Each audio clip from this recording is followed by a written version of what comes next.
একদিন হযরত জিবরাইল আলাইহিসসালাম, যিনি আল্লাহর পক্ষ থেকে একজন মহান ফেরেশতা, তিনি হযরত সুলাইমান আলাইহিসসালামের কাছে এলেন। তিনি তার সাথে আবে হায়াতের একটি পেয়ালা নিয়ে এসেছিলেন। এটি এমন এক পানি ছিল যা পান করলে মানুষ কিয়ামত পর্যন্ত বেঁচে থাকতে পারবে। হযরত জিবরাইল আলাইহিসসালাম বললেন, আল্লাহ তাআলা আপনাকে এই সুযোগ দিয়েছেন। আপনি যদি এই পানি পান করেন তবে কিয়ামত পর্যন্ত জীবিত থাকবেন। এই বিষয়টি নিয়ে হযরত সুলাইমান আলাইহিসসালাম তার অধীনস্থ মানুষ, জিন এবং প্রাণীদের সাথে পরামর্শ করলেন। সবাই একসাথে বলল, এটা তো খুব ভালো ব্যাপার, আপনি এটি পান করুন এবং চিরকাল বেঁচে থাকুন। হযরত সুলাইমান আলাইহিসসালাম মনে করলেন হয়তো কারো পরামর্শ এখনো নেওয়া হয়নি। তখন তার মনে পড়ল একটি কাঁটাযুক্ত বনের প্রাণী এখনো বাকি আছে। তিনি তাকে ডাকতে একটি ঘোড়া পাঠালেন, কিন্তু সে এলো না।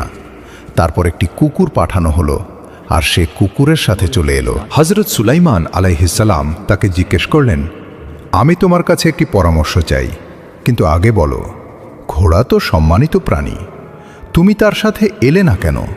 অথচ কুকুর, যাকে অনেকেই নিচু মনে করে, তার সাথে চলে এলে কেন? সে উত্তর দিল, ঘোড়া যদিও সম্মানিত, কিন্তু সে অবিশ্বস্ত। সে সব সময় চায় তার আরোহীকে ফেলে দিতে, এমনকি শত্রুকেও নিজের পিঠে তুলে নেয়। অন্যদিকে কুকুর যদিও নিচু বলে মনে করা হয়, কিন্তু সে অত্যন্ত বিশ্বস্ত। কেউ যদি তাকে একবারও খাওয়ায়, সে সারা জীবন তা ভুলে না।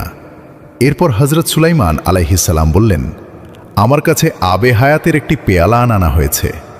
আমাকে বলা হয়েছে আমি চাইলে এটি পান করতে পারি। সবাই আমাকে পান করতে বলেছে, তুমি কি বলো? সে জিজ্ঞেস করল, এই আবে হায়াত কি শুধু আপনার জন্য, নাকি আপনার পরিবার ও প্রিয়জনদের জন্য? হযরত সুলাইমান আলাইহিসসালাম বললেন, এটি শুধু আমার জন্য।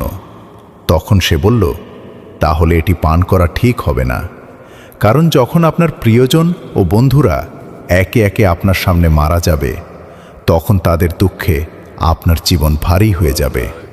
যখন কেউ থাকবে না, তখন এমন জীবন কিসের?